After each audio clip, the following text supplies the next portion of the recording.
네, 주간 롱뉴선 정치 전문 기자 장윤선 기자 오셨습니다. 안녕하세요. 네, 안녕하세요. 롱뉴선. 선. 예, 네. 고맙습니다. 오늘도 길게 가나요? 길게 롱 롱하게. 네. 네.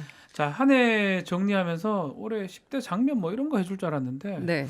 자, 이번 주에 핫피플 주제가 유시민과 유튜브네요. 그렇습니다. 그만큼 뜨겁다는 얘기겠죠? 뜨거. 예. 예, 그러니까요. 굉장히 뜨거운 주제여가지고요. 네. 가져와 봤습니다. 음. 그 알릴레오. 알릴레오. 알릴레오. 지금 하고 있죠. 예, 바로 오늘 올라왔는데요. 내용이 올라온 건 하나도 없어요. 네. 그냥 그 하겠다. 개설만 되어 있습니다. 제가 지금 확인을 해보니까 좋아요가 벌써 3,817 대단하지 않습니까? 우리 세계는 예. 그리고 우리는 이겨버렸네요. 하루 만에. 예, 참 슬픈 네. 현실입니다. 네. 그리고 댓글이 엄청나게 많이 올라와 있는데요. 네. 댓글이 지금 한 800개가 넘게 와. 댓글이 올라와 있습니다. 그러니까 하루만 해도 이 정도이니 상당하다 이렇게 볼 수가 있을 것 같고, 사람들이 그 탄핵 후에는 그 사실상 팟캐스트 굉장히 멀리 했었는데 네. 다시 한번 좀 들어야 되겠다 이런 응원의 댓글들이 굉장히 많이 올라오고 있어가지고요. 핵사이다, 핵파켓 뭐 이런 걸 원합니다. 뭐 힘차게 응원합니다. 기다렸습니다. 뭐 이런 얘기들이 있는 걸 볼 때 네. 상당한 파워가 있는 팟캐스터가 될 것 같다. 근데 원래 이분이 유시민 전 장관, 유시민 그렇습니다. 이사장이라고 표현하면 되겠어요. 예, 네. 노무현 재단 이사장인데 이분이 원래 팟캐스트를 원조 팟캐스터입니다. 또 유명했죠. 그렇죠. 노유진의 정치 카페라고 네. 이제 정의당에서 운영하던 팟캐스트였는데 상당히 인기가 있었어요. 그리고 네. 나서 이제 정치로부터 멀어지겠다 그러면서 예능 활동을 활발하게 하시면서 이쪽과 좀 거리가 멀어지는 듯 싶다가 이제 다시 2019년부터 새롭게 시작해보겠다. 이유가 뭔가 들여다봤더니 이유가 뭐죠? 이런 거예요. 그러니까 예. 지금 혹세 무민의 보도가 넘쳐나고 있어서 가짜 뉴스에 대항해야 되기 때문이다. 이런 얘기를 좀 하고 있습니다. 예.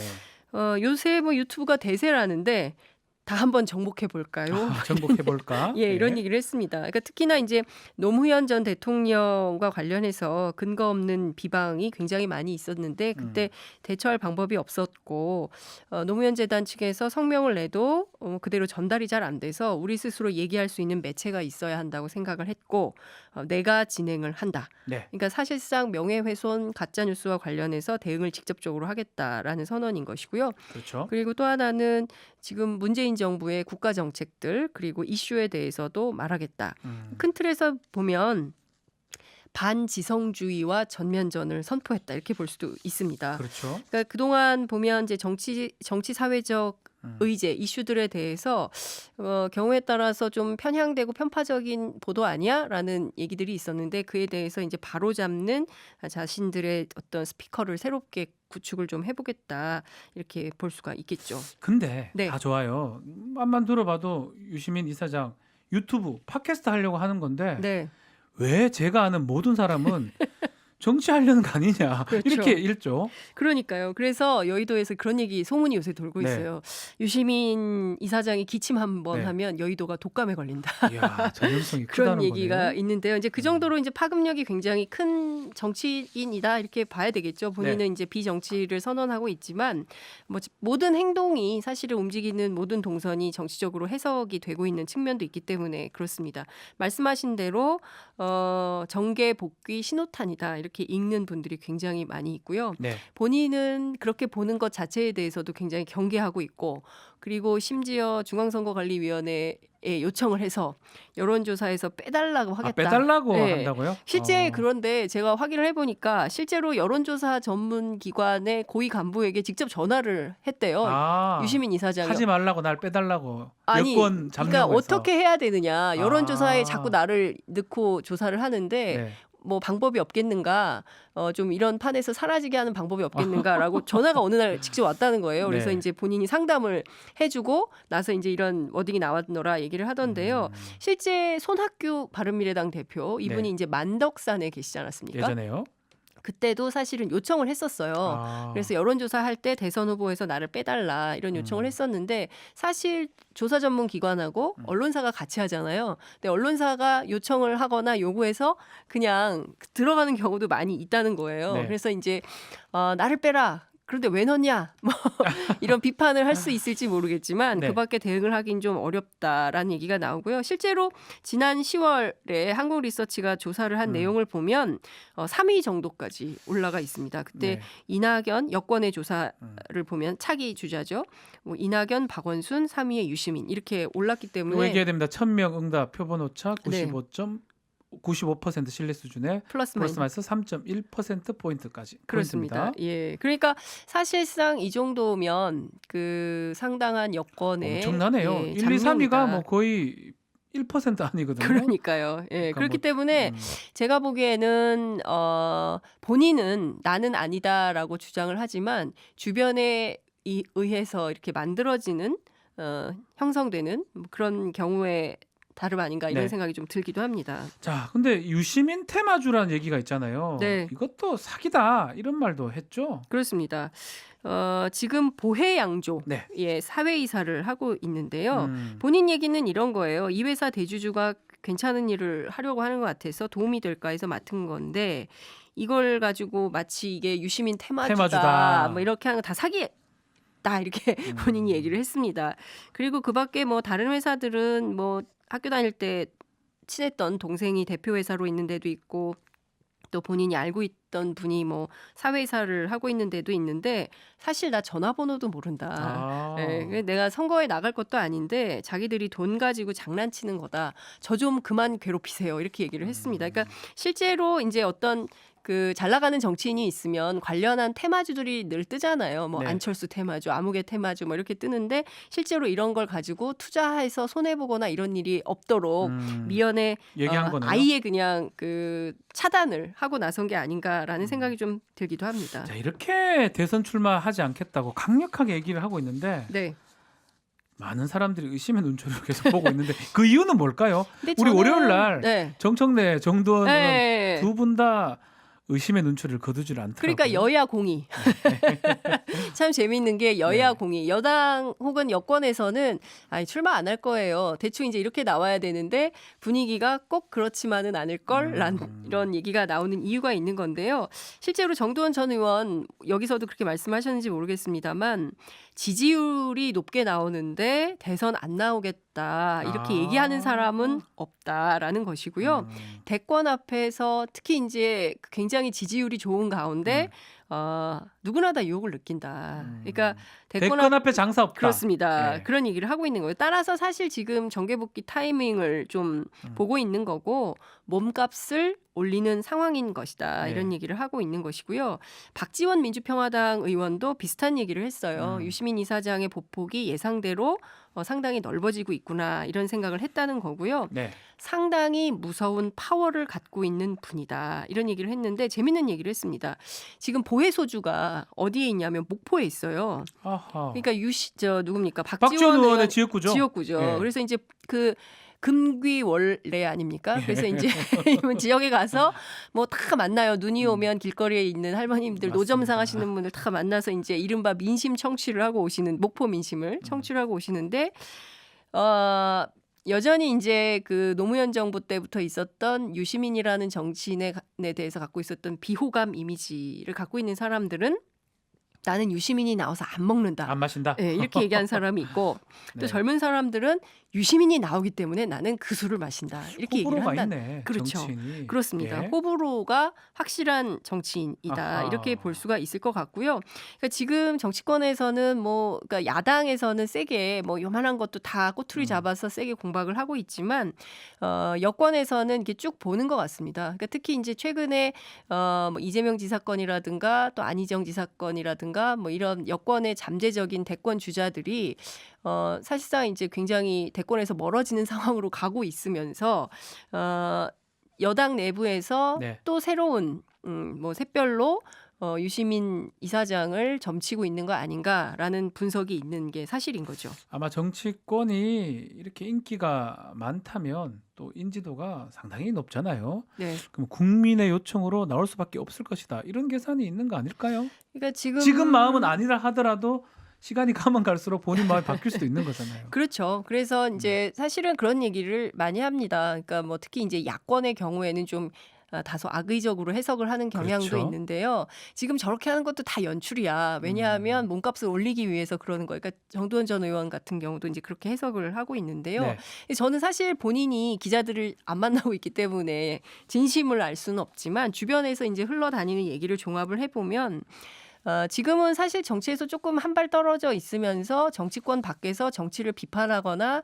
정치와 관련된 컨텐츠 그리고 정책과 관련된 컨텐츠들을 세게 비판하고 대안을 제시하면서 국민들에게 호출을 받으면서 새로운 대권의 선수로 뛰어들 가능성은 여전히 있는 거 아닌가라는 얘기를 들 하더라고요. 하더라고요. 하더라고요. 예. 주간 장윤선 오늘은 유시민과 유튜브 핫피플과 핫주제를 선정을 하셨는데요. 자, 유시민 이사장 얘기를 하면서 근데 강연에서 네. 20대 남성들을 비하하는 발언을 했다고 논란이 되고 있는데 네. 이게 부정적 평가가 생길까요? 그러니까요. 이런 얘기는 네. 안 하면 좋은데. 이런 얘기가 나왔기 때문에 어쨌든 지금 20대 남성들의 경우에는 왜 이런 말을 하지라고 비판적인 입장을 가질 수는 있을 것 같습니다. 네. 그런데 저는 이분이 지금 딸 하나 아들 하나예요. 네. 그래서 그리고 둘 다 이제 그 대학생 이상이기 때문에 네. 아마 이제 본인이 아이들을 키우면서 느꼈던 이러저러한 감정들을 편하게 얘기를 한 것인데 이것이 젊은 청년들이 듣기에는 불편한 뭐 이런 내용들이 있었던 게 아닌가 싶습니다. 그러니까 20대 그 지지율 20대 남성들이 왜 문재인 대통령에 대해서 지지율이 하락하는가에 대한 질문이 있었는데 관련해가지고 군대 축구 게임을 하는데 시간을 쓰는 동안 우리 여학생들은 공부를 열심히 공부를 해서, 했다. 예. 그래서 이제 그를 질투 뭐 이렇게 표현을 했다고 해서 이제 논란이 된 것이죠. 그렇죠. 꼭 그렇지만은 않은 점이 있는 건데 이것을 이제 뭉뚱그려서 이렇게 얘기를 하다 보면 이제 논란이 됩니다. 근데 저는 보수 언론들이 또 보수 정당이 이걸 좀 키우는 면도 네. 있다고 생각합니다. 이게 정치적으로 계속 어떤 부정적 이미지를 가하는 것이 정치적으로는 그게 그 네거티브 공세를 하는 것이기 때문에요. 뭐 이런 비판이 있을 수는 있는데 사실 이런 얘기는 안 하면 좋죠. 그런데 그렇죠. 사실 정치라는 게 이렇게 얘기하면 이렇게 욕먹고 저렇게 얘기하면 또 저렇게 욕먹는 거예요. 그래서 제일 중요한 건 소신 있게 본인의 철학과 원칙, 가치관에 기반해서 얘기를 욕 먹더라도 하고 하는 싶은 게? 얘기가 네. 있을 땐 해야 된다. 저는 그렇게 생각을 하긴 합니다. 맞습니다. 자, 근데 이 유시민 이사장 네. 노무현재단 이사장 취임 후에도 작은 발언이 정치적 해석이 되기도 하고 그렇죠. 또 팟캐스트 지금 하잖아요. 네. 뭔가 정치인 듯 아닌 듯 네. 같은 듯 다른 듯 네. 일종의 각기도 정치 이렇게 표현하고 있는데 예. 참 정치 맞습니까 아닙니까? 저는 광의의 정치라고 생각을 합니다. 그러니까 그 뭐 대통령, 국회의원, 국무총리, 장관, 뭐 어디 기관장 뭐 이런 선출직 혹은 또 임명직 공무원들의 가야만 정치다. 그렇지 않다고 생각하는 것 같아요. 유시민 네. 이사장의 경우에는. 그리고 본인이 상당한 셀럽이잖아요. 셀럽으로서 유명인사죠. 굉장히 네. 발언의 영향력도 있고 또 본인이 얘기하는 것이 정책으로 만들어진다. 그리고 정책으로 만들 수 있다면 굉장히 좋은 것이죠. 네. 이렇게 하는 것이 더 훌륭한 정치일 수도 있다고 생각을 하는데요. 막스 베버 직업으로서의 정치를 보면 네. 그런 얘기가 나오잖아요. 그 어떤 상황에서도 그럼에도 불구하고를 말할 수 있는 사람. 이런 사람이 정치에 열정이 있는 거다. 근데 이제 저는 유시민 이사장이 그런 그럼에도 사람이다? 그렇죠. 그럼에도 아하. 불구하고 이 욕을 먹더라도 안 해도 되는 말을 해서 욕을 먹었다. 이제 본인이 이제 그런 얘기를 했었는데 그렇죠. 그래서 사가지 논란도 있었잖아요. 예전에 사가지 그럼요. 맞는 말도 그렇습니다. 사가지 그래서 한다. 그 연배 네. 이상, 그러니까 5, 9년생 이상들 사이에서는 인기가 별로 없는 거 아니야? 이렇게 얘기를 하지만 최근에 예능 프로를 통해서 새롭게 알게 된 유시민 이사장에 대해서 환호하는 2030 세대들이 굉장히 많이 있기 때문에 네. 저는 그가 지금부터 하려고 하는 정치의 내용이 뭔가 그 컨텐츠에 상당히 주목해 볼 필요가 있지 않을까 싶습니다. 어떤 거죠? 뭐냐면요. 사실 평범한 시민들 누구나가 내가 꿈꾸는 나라가 있거든요. 나는 어떤 나라에서 살고 싶다. 최소한 우리가 이런 나라는 돼야 되는 거 아니야? 라는 생각들을 갖고 있다고 생각을 하는데요. 그 과거에 뭐 탐욕과 부정부패 소수자들을 위한 권력논단 이것이 아니라 네. 대체로 다수가 좀 무엇을 하든 어떤 직업을 갖고 어떻게 살고 어디에서 살든 불편이 없고 차별이 없는 나라에서 살고 싶다 이런 생각들을 아마 지금 청취자분들께서도 많은 하시지 않을까. 분들이 할 것 예, 같아요. 퇴근길 정말 내가 네. 언제까지 이렇게 피곤하게 살아야 되나. 나도 좀 편하게 살고 싶다 이런 생각들 네. 하실 텐데 저는 그런데 좀 착목하는 정치의 콘텐츠가 좀 나왔으면 좋겠다고 생각을 해요. 그러니까 그런 꿈을 이룰 수 있는 길에 일조를 하는 정치. 그것이 팟캐스트가 됐든 유튜브가 됐든 그 단위를 넘는 또 새로운 정치가 됐든 지금까지 있지 않았던 새로운 정치의 발견을 유시민 유시민 이사장이 이사장이? 했으면 좋겠다. 이런 생각이 좀 듭니다. 그렇군요. 자, 유시민 이사장 정치, 생활 정치 이런 걸 살펴봤는데요. 이분도 한번 얘기를 해야 될 것 같아요. 네. 지금 유튜브에서 제일 잘 나가는 정치인 혹시 아십니까? 홍준표 대표죠. 홍카콜라인가 뭐 그렇죠. 홍카콜라 아니 뭐 네. 홍시콜라로 바꾼다고. 왜냐하면 왜요? 그 펩시콜라, 코카콜라 이 논란이 상표권 논쟁이 좀 있어가지고 예 네. 그래서 맞습니다. 말씀하신 대로 지금 유튜브 만든 지 9일 만에 13만 엄청나네요. 이거든요. 그 대단한 네. 거죠. 그런데 박시영 윈지코리아 컨설팅 네. 부대표는 일주일 만에 유시민 이사장은 한 50만 갈 걸 이렇게 전망을 하더라고요. 50만이요? 예, 근데 실제로 어떻게 될지 누구의 전망이 맞을지는 아직 모르겠습니다. 뭐 다음 주면 알겠죠. 네.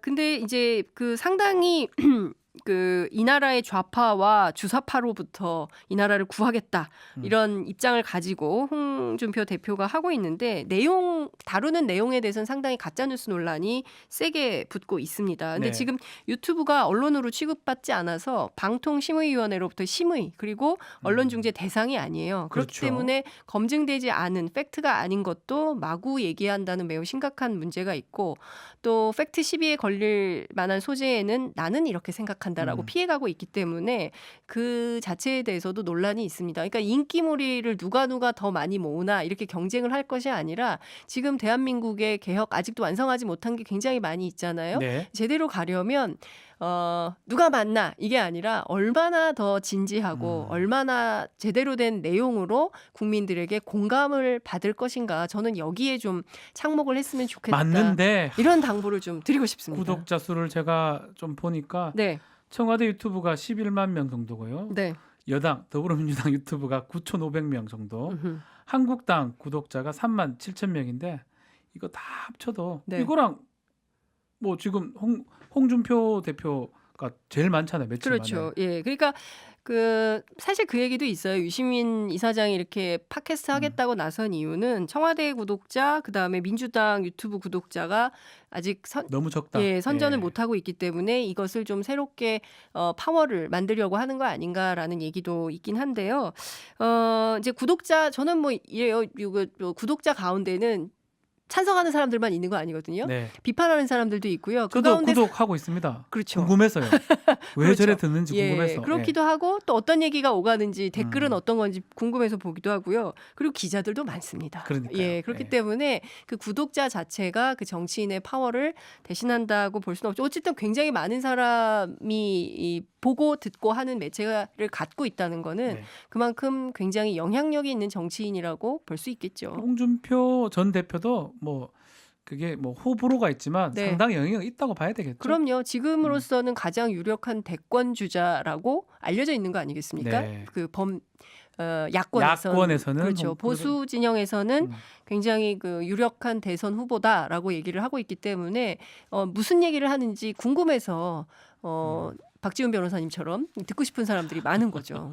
자, 저희 뭐 또 관심이 많은 사람들도 꽤 많은 것 같고요. 네. 또 그것을 경계하기 위해서 우리 장윤선 기자가 봤을 때는 한편으로는 네. 유시민 이사장이 네. 유튜브 또 팟캐스트에 등장했다. 그렇죠. 이렇게 해석해도 될 것 같네요. 바빠요 우리가. 네. 유시민 다 들어야 이사장의 팟캐스트도 들어야 그 전에 되고 또 홍카콜라도 봐야 되고. 세계는 그리고 우리는 이거부터. 유튜브 이거 좀 구독 좀 해주십시오. 우리는 알겠습니다. 1,000몇 명밖에 안 됩니다. 예, 좋아요, 구독하기. 우리도 10,000명 좀 가면 공유하기 좋겠어요. 꼭 예. 하겠습니다. 네, 여기까지 듣겠습니다. 감사합니다. 네, 고맙습니다. 주간 장윤선이었습니다. 박지훈의 세계는 그리고 우리는